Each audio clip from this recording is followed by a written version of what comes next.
Turned out for the second half in a green shirt, having decided there was just a hint of a clash with the Barrow Raiders kit. Don't think it was the hint of a clash with the Whitehaven kit somehow. You'd have been going to clash with that tonight. This pink strip, but they do in fact have a very fetching all-pink kit, the officials. And Whitehaven 10-4 ahead in their pink kit, looking to really capitalise on the lead that they got at the end of that first half. And maybe you feel that Barrow Raiders, big effort from them. If this game did start to get away from them, then maybe they might just run out of juice, and that's the sort of thing that can be a bit dispiriting. Well, it's an excellent tackle. I think that's the first thing. It's dislodged the ball from Andy Ellis, who's been a constant threat whenever he's been on the field for Barrow. He came on late, didn't he? Didn't start the match, but has been dangerous with his speed. And the marker defenders, the two closest they'll play the ball for Whitehaven, haven't been able to contain him. So Whitehaven have possession. Carl Rudd just outside the 40-metre line. There goes the hunting horn. They're scenting blood here. Spencer Miller. And as in the first half, the Barrow Raiders having to get through some defensive work early on. Mark Jackson able to offload. Ballard was there. Here's Leroy Joe. Not so fleet of foot these days, the Cook Islander, but a great skills player. Good handling skills, Leroy Joe. Mattinson, Rudd now. McNally stabs the kick in. They'll chase that one, but Broadbent was there to gather it and diffuse the danger for his side. With the exception of the two breakaway tries, I haven't seen what Whitehaven can do in attack, which will really threaten or trouble Barrow's defence. They've coped with most of the players, and in fact significantly. Early in this second half, they kicked the ball through the line, but it was one that the fullback Broadbent could take easily. They don't seem to have any line breakers who can punch a hole. Maybe when Carl Amor comes back on the field, he might have that ability. Sam Thompson with the tackle. Thompson on his Barrow Raiders debut, having been signed on loan from the Widnes Vikings. He's had quite a nomadic career of late, as Sam Thompson, just looking for somewhere where he can make a bit of an impact. Barrow just inside the Haven half as Rooney hoists that kick. Well, they've got to be careful now, because the last one led to all sorts of problems. This time Harrison makes sure that Ballard wasn't going anywhere with that ball. But that was well taken by Paul Ballard. He looked straight up at the ball. He didn't take his eyes off it. The Barrow defenders were pushing really hard. But good play by Ballard. This is where Barrow really need to work hard. I'm sure Dave Clark would have said in the changing room, you've got to control them. You can't let them get over the halfway line and then get in when they kick the ball, they're up in R20, because that's where we're going to really struggle. Again, looking to offload the ball. This is great hands from this Whitehaven side. McNally for Jackson. What a start. Oh, the pass was forward. The pass was forward, says the referee. Maybe McNally just held on too long there while the cavalry arrived. Well, the best bit of team play we've seen this evening.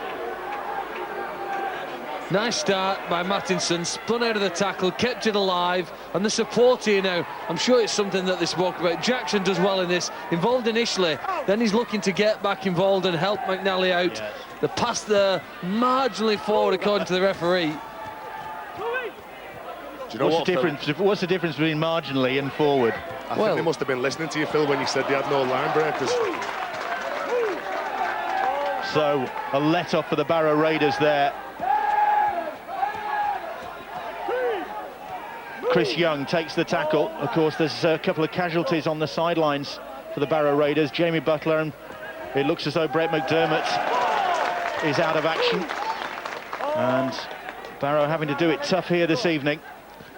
Well, a team success throughout the course of a match and over the course of a season is dependent on how it copes with adversity. Losing players short-term injured, losing them for long-term injuries or even suspensions.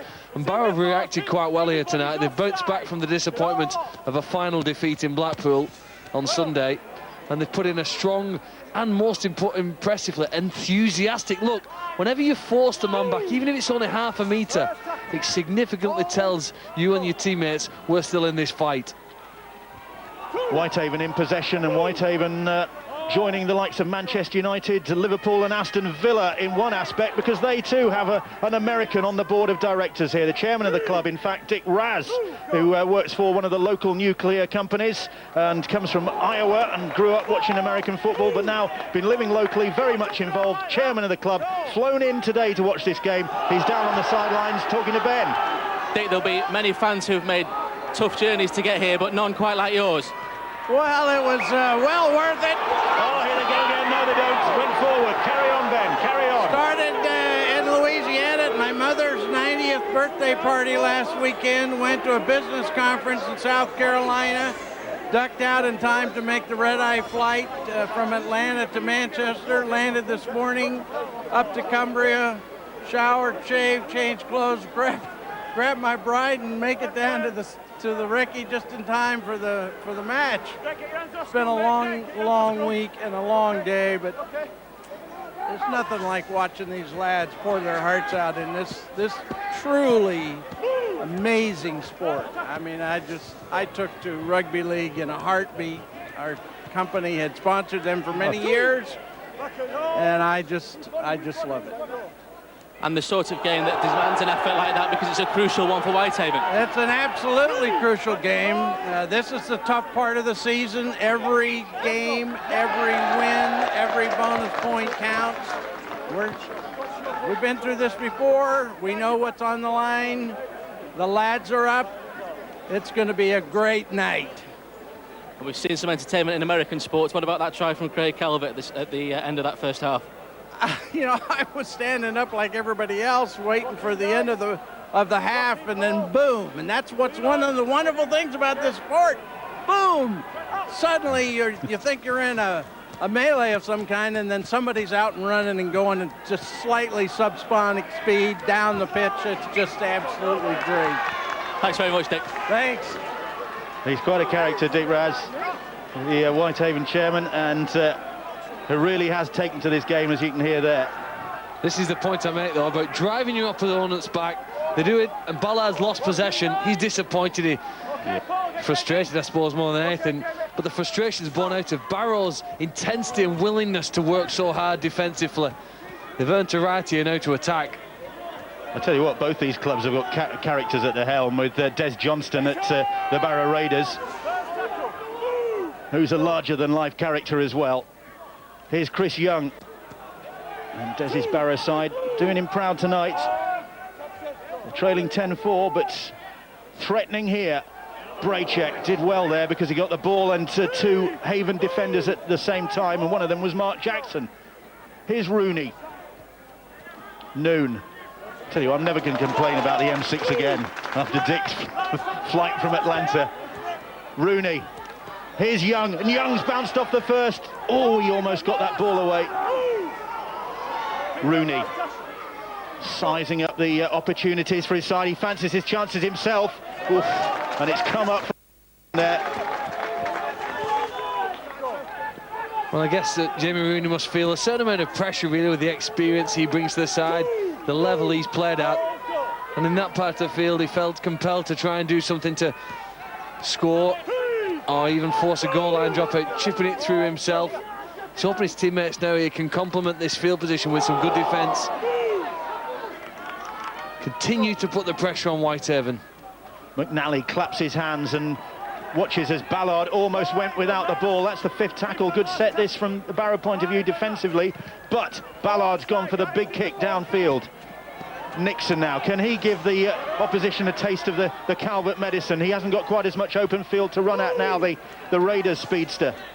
And if you look at Barrow now, he's got Zeb Luisi on the left-hand side. They've now re-switched Liam Harrison back to the left-hand side, and Andy Ellis is causing them all kinds of problems. They're going to score some tries down this left. Broadbent dumped to the ground by Mark Jackson and then got up and just smiled at his former teammates. Here's Braychek. Keeping his nose clean tonight, Andy Braychek, hoping that doesn't do him any harm as far as the disciplinary goes. McKenna tackled on the 20-metre line. Rooney now. Rooney trying to wrong foot the Haven defence. Edmondson gets a hold of him. This Cumbrian-born, Kiwi-raised prop, Edmondson. Luisi now stabs a little kick in, but it's not a good one. Easy for Leroy Joe to bend his back and pick up until he runs into Paul Noon, and Noon with the tackle.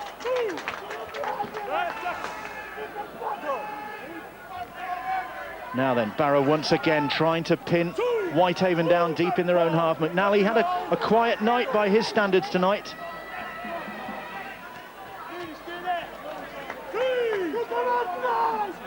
The Haven supporters a bit subdued as well. Eelbeck. Derry Eelbeck. Tackle just inside his own 40-metre line. Rudd. Here's Carl Amor now. That's where Barrow have really improved in this second half. They're trying to turn with the second effort the Whitehaven players onto the back. Kyle Amor was making all kinds of ground in that first half, but strong defence from Barrow. Nixon underneath that kick. Yeah, Jed Stokes saying in the week in the build-up to this game that Kyle Amor, now that he's got this Leeds association, can expect plenty of attention, because of course he's still going to be playing in the Cooperative Championship for the remainder of this season, but he's a big name now. He'll be a big target. Well, sometimes, Bill, the better players rise to that challenge, don't they? Every time he takes the part now, if people step up to the mark, he's got to play even better. Sam Thompson plays the ball on the Haven 40-metre line. Rooney. Luisi. Real problems in that half-back area for Barrow Raiders, of course, with Holt injured. Liam Campbell as well, out for some time. Liam Finch rested this evening. So Zeb Luisi moved into that role. Rooney stabs a little kick in. Ellis will chase it, but again, they could be opened up here. Ballard will run it back. Ballard, Broadbent brings him down. And that needed to be made, that tackle, because I think if he'd got past Broadbent, he was away. And if you put a kick through like that, you've got to make sure you're really tight up the middle of the park, chasing that kick. Paul Ballard has got all kinds of speed, and as soon as he gets that ball, he's just going to go as fast as he can down towards the other end of the sticks. It was the third set that had ended with a short kick in behind the line for Barrow. None of the three have come off, and it's a test of the patience, I think, now, Bill. What do they do when they get to that last play? Theo Harris it was playing the ball. Rudd now. Here is McNally. That pass, beg your pardon, that's offside against the Barrow Raiders there. And will they go for the 2 points here, Whitehaven? Andreas Bauer, the man in 32, picked out by the officials for being in front of him when the ball was played. And they've elected to kick at goal. Just a stretch of the legs for Greg McNally, the goal kicker.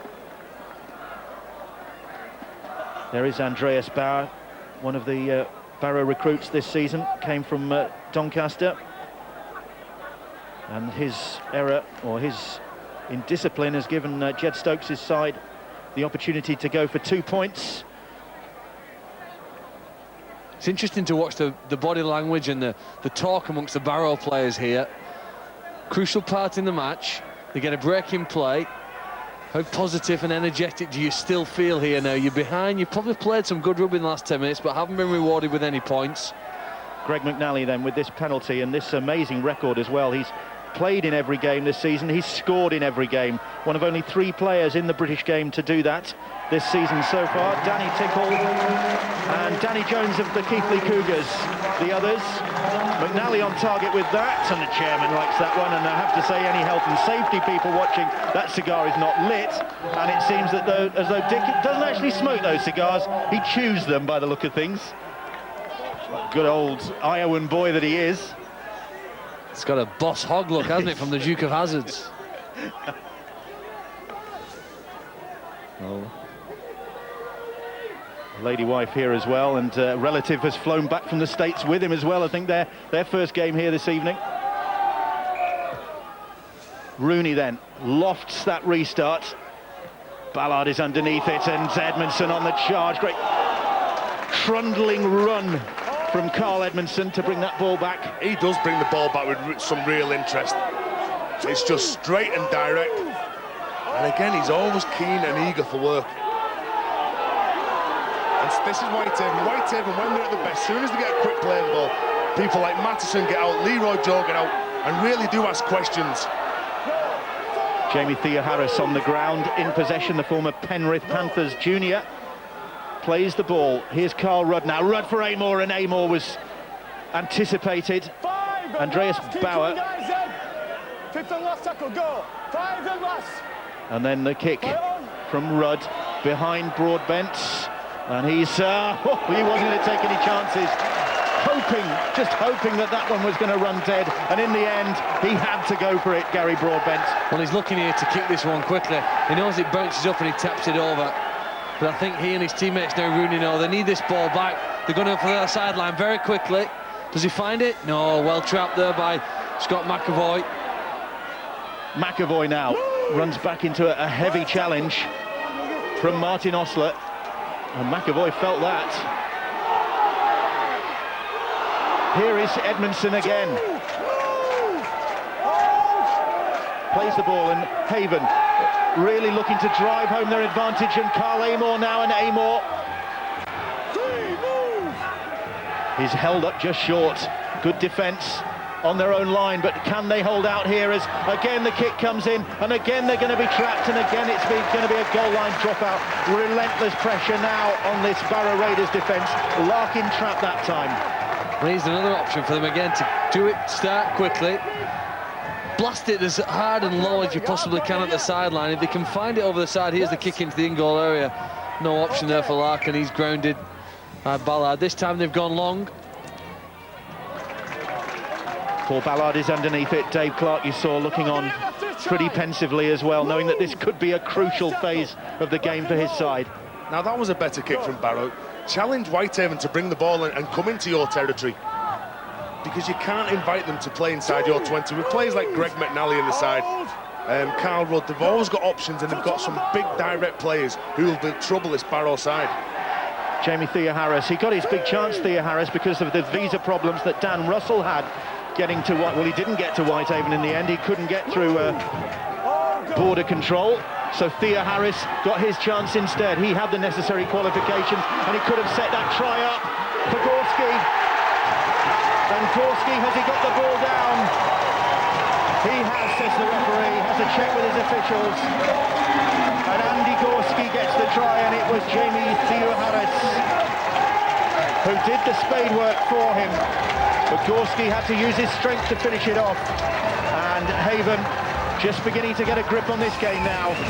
Well, back-to-back goal line dropouts have given the weight of possession to the Whitehaven side, and they've converted that finally into points. Nice play there by Thea-Harris to keep the ball alive. Gorski knows that sooner or later he or his teammates have got to get over the try line to extend the lead and take the pressure off themselves. Gorski just about grounds it despite the valiant efforts by Liam Harrison. And the Whitehaven faithful supporters now sensing a sizable gap on the scoreboard. And is the Barrow Raiders' miserable recent record here going to continue? 1992, the last time they won on this pitch. Last time they were here in the Northern Rail Cup, they lost 34-14 in May 2007. A day Richard Fletcher will remember, hat-trick scorer that day. Greg McNally then, maintaining his scoring in every game record. Started off a bit wayward with his kicking, has found the range, has found the target. And this to extend the Whitehaven lead. Gently nudges that one between the posts. And the Whitehaven supporters a lot happier with life as well, because their side have gone into an 18-4 lead. And Jed Stokes will be really happy with his second half, that he's starting to build a bit of pressure against Barrow. The momentum's all with Whitehaven in the second half, and Barrow have got to give himself a chance. Big Jamie Butler's back on the park. We saw him earlier with ice on his knee. How fit he'll actually be. Still can't see Brett McDermott about. Sam Thompson's been brought out. That's worrying signs for Barrow, putting on players who aren't fit. Jamie Butler, you just have to look at him, and he's hobbling, isn't he? Well, maybe on the sideline they've got nobody else to come out, and rugby players built, they will always put their arm up, but you can look at him there, he's really hobbling. He's in that tackle there, trying to turn the player over, but he's just losing his leg. He's not dominant at all. Let's go down to the sidelines for more news from Ben.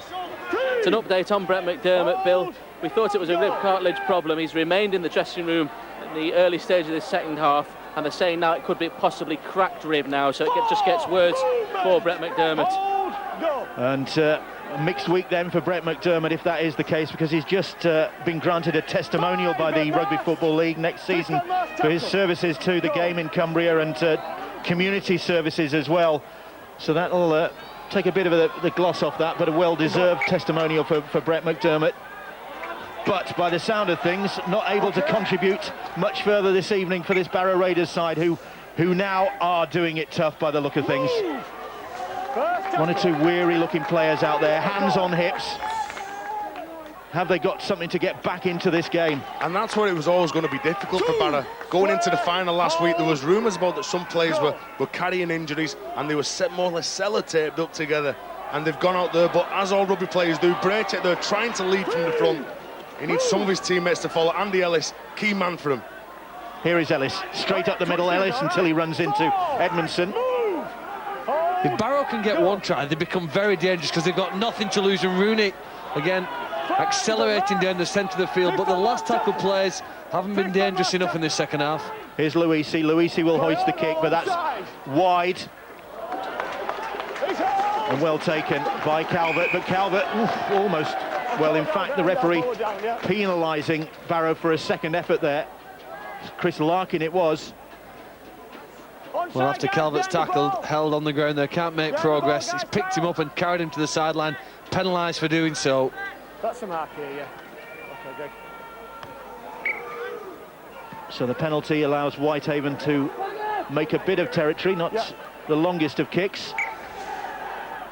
But an hour gone, and they're ahead by 18 points to 4, and on course for the points that will move them up to 5th place in the table at the expense of the Sheffield Eagles. Unless 20 minutes to go, 18 minutes to go, unless Barrow Raiders can find something, can find just a spark. But that spark, if it's there, might be extinguished now because McAvoy is on the break. McAvoy looking for some support. Ballard couldn't get there in time. McAvoy takes the tackle. The penalty is conceded. Broadbent just hanging on too long there, desperate to just try and slow things down. Well, perhaps fortunate not to be sin-binned here, holding down Scott McAvoy after a break that's certain to lead to points. And problems in back play for Haven by the look of things. Nothing wrong. In fact, Gary Broadbent has been called out by Craig Howes just because Broadbent's got a cut on the face and is going to need treatment for that. Meanwhile, Haven have decided to go for the 2 points. Interesting. I'm not sure. All the momentum was with Whitehaven. I'm not sure whether the 2 points would have been the option to go to, but Jed Stokes obviously sent on the message to take the 2 points, and Greg McNally, there you go. Time up, guys. You even see a pink headband. That's a fair effort as well, isn't it? What would you have done there, Phil? 18 points to 4, leading by 14 points. I thought you were asking him about a pink outfit. I think they just want to probably just kill some time. But when all the momentum's going forward and you've got the right field position with players like Greg McNally on the side, do you not think they would have gone for the try? They seemed to get the instruction, didn't they, to come off it. We'll never know, will we? I am a fan of tapping the ball. I'm not a big fan of kicking for goal because I think you do need to score tries to win games of rugby, but with what, about 15 minutes to go in the match? Whitehaven ahead by 20 points to 4 now. Another success for McNally, 4th so far tonight. And they've come wearing these colours tonight, the pink colours for a change. And the side looking as though they're on course for another home win, a really impressive home performance, or home performances this season for Haven.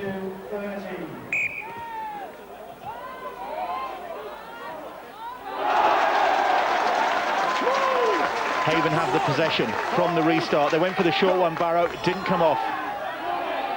And they've kicked it short, probably to one of the biggest guys on the pitch for Whitehaven, and that's Scott McAvoy. Well, is Barrow Raiders' best hope now a bonus point? I'm sure Whitehaven would love to deny them that. And this is the danger, by going for the short kickoff. Look where Whitehaven are now. They're 20 yards out from Barrow's line, and they've still got to defend 2 more tackles. Theo Harris is tackled by Butler and Ellis. He felt that. Jamie Theo Harris. That's the 5th tackle.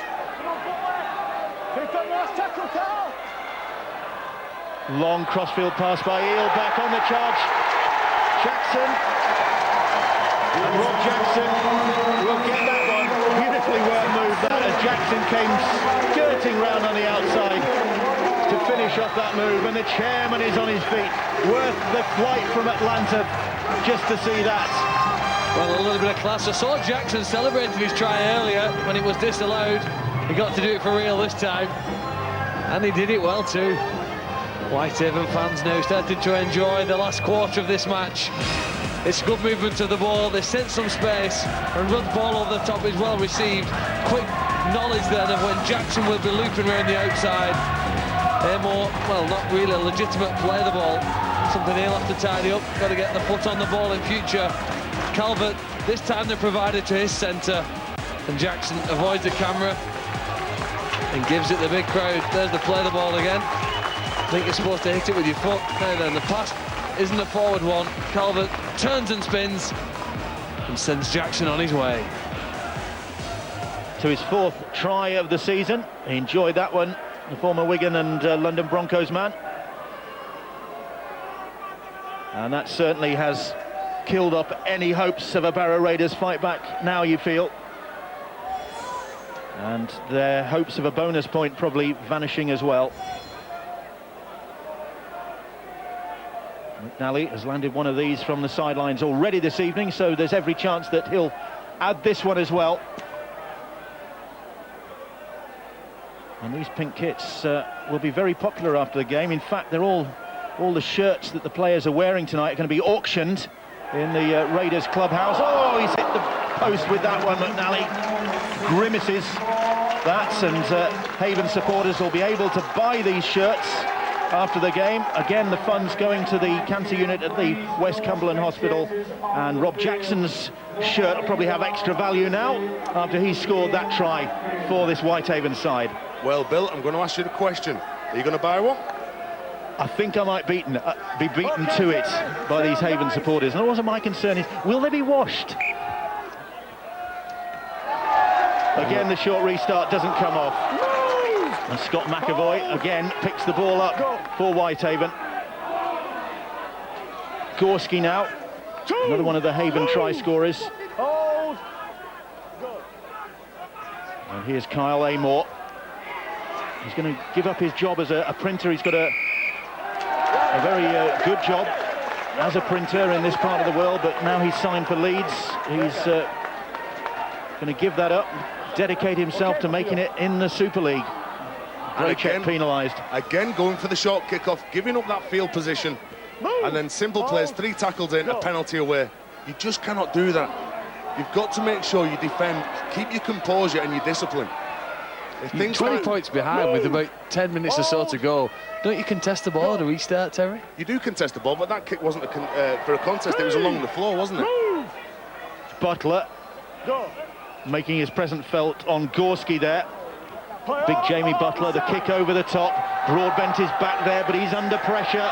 Good chase from Rudd, and eventually Broadbent is collared. And it looks as though they're going to eject him from the ground there. 6 years at Whitehaven, Gary Broadbent had, and that's the sort of respect you get when you come back. I think when you look back at this match, one of the differences has been the quality and accuracy of Whitehaven's kicks in the second half. Rudd's difficult one there here now. Is this the 3rd goal line dropout they forced? The 4th in the match, the 3rd in pretty quick succession, and it's tipped the tide. Barrow had 3 kicks at the other end of the field, none of them trapped in goal, and then Moore charges it back. And lost the ball. That was a good shot again by Zeb Luisi. He certainly is putting his body on the line. Look at this. He just dips his shoulders, bumps up. Big Kyle Amor loses the ball on collision, and he doesn't have a nice little smile. And shots like that really do inspire your teammates. Ellis Broadbent now. Putting his shoulder to the wheel. And here's Ellis now. Ryan McDonald gets a hold of him. Been around for a while, Ryan McDonald, 31 years of age now. It all began for him at Bramley back in 1999. Here he is, back in his home county of Cumbria, on the halfway line with Broadbent. Braycheck.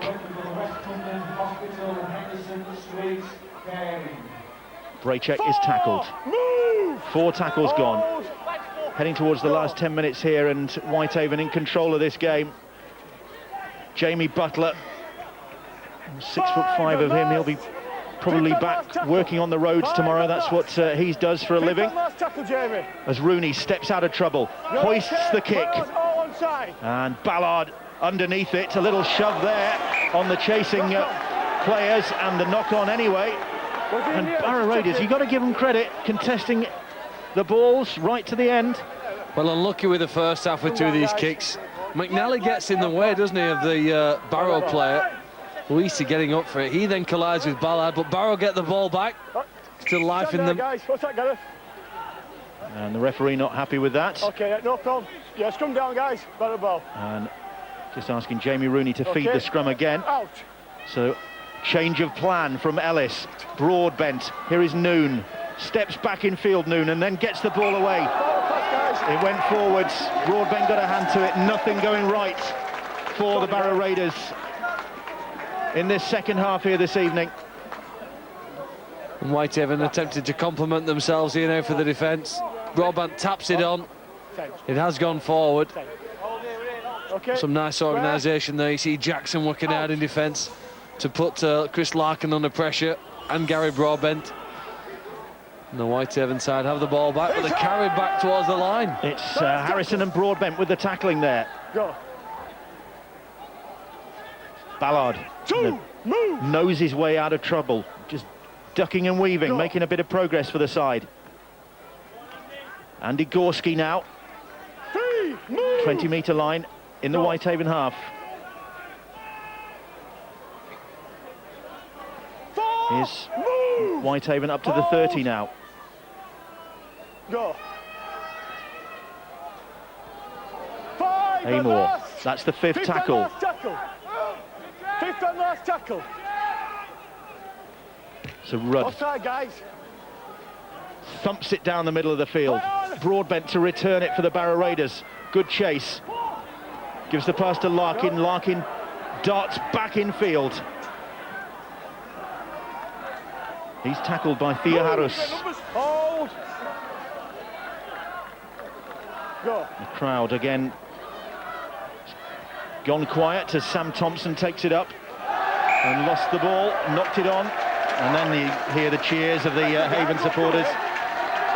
Sam Thompson not happy. Hasn't been a happy introduction to life here. Jamie Theohardis, the man playing for Whitehaven, number 25, is a smaller guy than many of his opponents, but has excellent technique in defending. He bends his back, hits them up underneath the ball, and drives with his legs. Oh, it's catching. Jackson's gone without that one. And the game, as it did in the first half as well, went a little bit flat. It does go into a day, but sometimes when you try too hard, you come up with mistakes. Don't put yourselves under pressure. Obviously, Whitehaven get the ball back. Rob Jackson just has a little look up at Zeb Luisi in front of him. Just loses his concentration. Now Barrow get the ball back at the scrum. I don't imagine that pink-bearded Jed Stokes is going to be around for long. You don't know. He might like it, though. I don't think Mrs. Stokes likes it actually. Here we go with the Barrow Raiders in possession with Nathan Mossop back in the fray. Mossop. And that's when Barrow look dangerous, when they've got a lot of movement around the ruck, supporting each other. Jamie Rooney's been very dangerous. Every time he gets the ball, he's looking to beat Whitehaven players. Well, now could they do something here with Larkin trying to get away down the right-hand side, but the pass has gone backwards and it's picked up by Haven. They have it back. You know, the next 7 minutes are very important for Barrow, because if they're not careful, their season could be derailed here. A loss in the final, a loss here at Whitehaven, all of a sudden, losing can become a bad habit. A penalty against them here now for offside. It's important for Dave Clark that they do not completely fall apart now in the remaining minutes. Well, they've lost 3 of the last 5 in League and Cup of the Barrow Raiders, and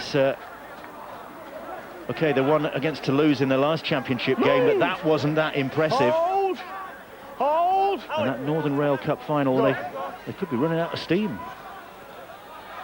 I think it could be bodies, Bill. Dave Clark's not made any excuses for players being injured, but there's players actually who take the pitch, clearly not fit. There's one man in the tackle there, Jamie Butler, number 16. If they had fit men on the bench to come on, Brett McDermott, obviously a big loss. Playing against a big physical side, you need a big presence in the middle of the park. 4 tackles gone as Amor goes to ground. Plays the ball just inside the 40-metre line in the Barrow half, and Thea Harris darts the kick in. Gorski chasing it, and back goes Nixon to gather the ball. Gorski with the tackle. Well, the rumour mill suggests that the Barrow Raiders might be active in the transfer market again before July the 24th, when I think that is the deadline, after which no signings can be made for the remainder of the season. Oh, and Butler's lost that ball in the tackle. Play on, says the referee, and McDonald swoops on it and then swats aside the first one, looks for the second one. And you don't want Ryan McDonald on that full head of steam. He just picks out the Barrow player, runs as hard as he can. Obviously, something's going to come from if you run at somebody as hard as you can, you're going to get a quick play of the ball, or you're going to be able to offload the ball. Rudd. Howard Hill on the charge. Tackled about 11 metres out. Leroy Joe now for McNally. McNally, long pass out wide. And they're in again. Jackson is in again. Second try in the second half for Rob Jackson.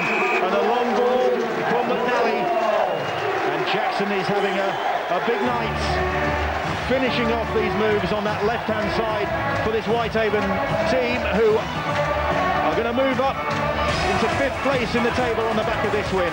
It's nice to see a side shift the ball from one side of the field to the other, and men hit the ball at pace. Jackson does that with a brilliant pass. The timing of this pass and the accuracy is perfect, and it puts Jackson in for his second, which could have been his third. McNally on a plate for Rob Jackson, puts it down and knows it's an evening well done.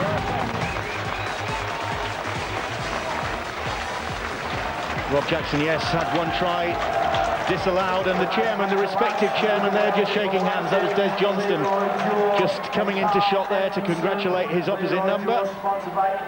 Very sporting gesture. And McNally with this conversion attempt. The look to the heavens, still acknowledging his granddad. Carl Edmondson is tonight's man of the matches. Thank you.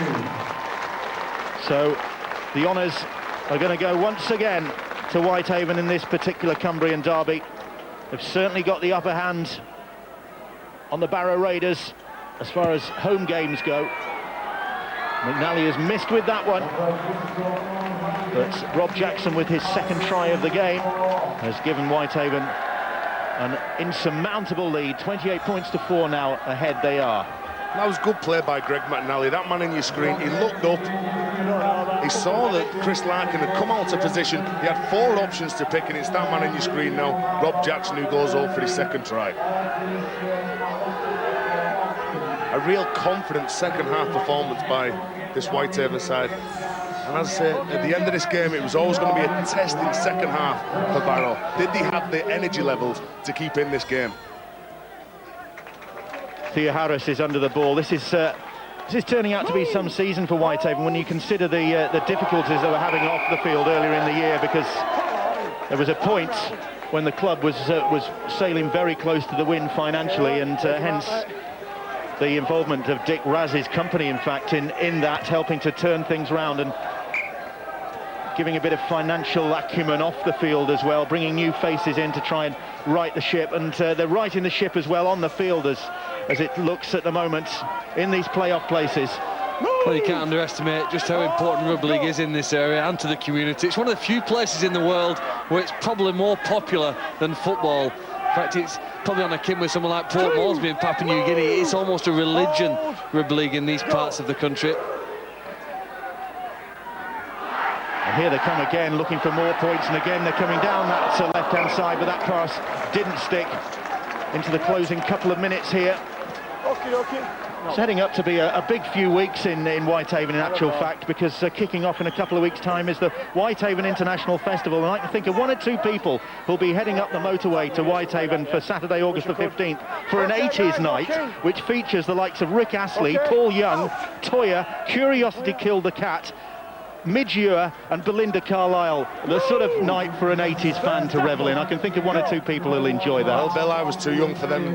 I can't even remember them singing, actually. I was that young. Never. That's Whitehaven on August the 15th, the Whitehaven Festival. I've been asked to mention.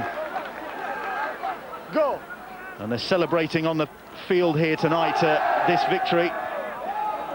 But Barrow Raiders looking maybe to get something at the end here, but Martin Osler, who helped create their one and only try in the first half, and what a try it was from James Nixon. You forget about that they were ahead by 4 points to nil after a gritty opening quarter, but since then they haven't had a look in, with Ballard, Calvert, Gorski, McNally with the goals and Rob Jackson with the 2 tries. Since the 21st minute of the game, really, Whitehaven have dominated this match.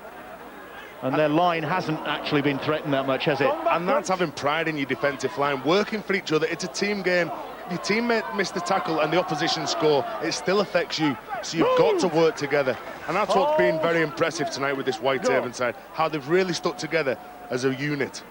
I'm sure the Duke of Edinburgh would have been impressed. Just the sort of thing they preach in the Duke of Edinburgh Awards, isn't it? I'm sure they'll be watching, Bill. Go. Well, inside their own 20, it's Whitehaven in support. Mark Jackson in possession, who as ever has had a lively game. And every time Mark Jackson takes the pitch, the game is going to be eventful. There you go, final hoot is gone. And Haven very much in the pink tonight. And the chairman delighted that he came back from Atlanta today, from his business trip over there. And worth the journey for Dick Raz, and those pink shirts will be auctioned off after the game, and I'm sure the Haven supporters will be snapping them up to raise money for the West Cumberland Cancer Unit. So it's been a successful night all round for Whitehaven. Disappointing night for the Barrow Raiders on the back of defeat last weekend, defeat here tonight, but a smile as well as a pink beard on the face of that man, Jed Stokes, who's with Ben. Jed, you've enjoyed some huge wins on this ground. How sweet is that one? Yeah, that's got to be up there for sure. I thought I'd take my head off to Barrow, though. They didn't take a backward step tonight, and after the program that they've had, I thought that's a tremendous tribute to them, the way that they played tonight. But I think our boys tonight were jumping out of their skin before the match. First half was very tough, but I think what we did in the first half was wear them down, and we were quite resolute in what we did. I thought we gave them a few areas that they could have exploited, but we were good enough on defence to be able to keep them out. And in the second half, I think we capitalised on them running out of gas in a lot of ways in terms of their line speed defensively, and maybe their concentration went down a wee bit, and I thought that our attack really did step up. I thought some of the tries that we scored were right off the training field, so very satisfying. And it moves you up to 5th, 6 games to go. How important was that set 3 points? Well, the only way you're ever going to climb the table is to beat teams that are ahead of you. So I think tonight, we proved that. So we've beaten the team ahead of us, and like a very good team as well. So I'm very pleased with our lads. I'm very pleased that we can have a run into the playoffs now. We're probably picking from what's been our strongest squad all year. So I couldn't be any more happy. And I bet you Tezza and Barry are giving me hell about me a little bit under my chin tonight. But I'm pleased we won. If we had a loss, I would look silly with this on, wouldn't I? It's a great cause, Jed. Well done. Thanks very much, Jed. We'll bring in Kyle Amor, tonight's man of the match. Kyle, huge win for you and a great win against local rivals. Yeah, definitely. It's always good to win any game, never mind whether it be a derby or not. But we took our chances. And fair credit to Barrow, they're a good side, but I think we took our chances, done everything right. And does it get any better for you as a 7 days? I mean, look what happened a few days ago, signed that 3.5-year deal with Leeds, then come back and be part of a victory like this. Yeah, it's great. I mean, I can't describe how I'm feeling right now at the moment. Everything's going well for me, and hopefully we can just carry on the form and finish up in a good playoff position. And the success keeps coming. You are tonight's man of the match, Kyle. You've got, there's the champagne, there's also some money to give to a charity of your choice. Where's that going, please? For the night's occasion, I go to Henderson Suite. Thanks very much, Kyle. Well done. Thanks a lot. Cheers.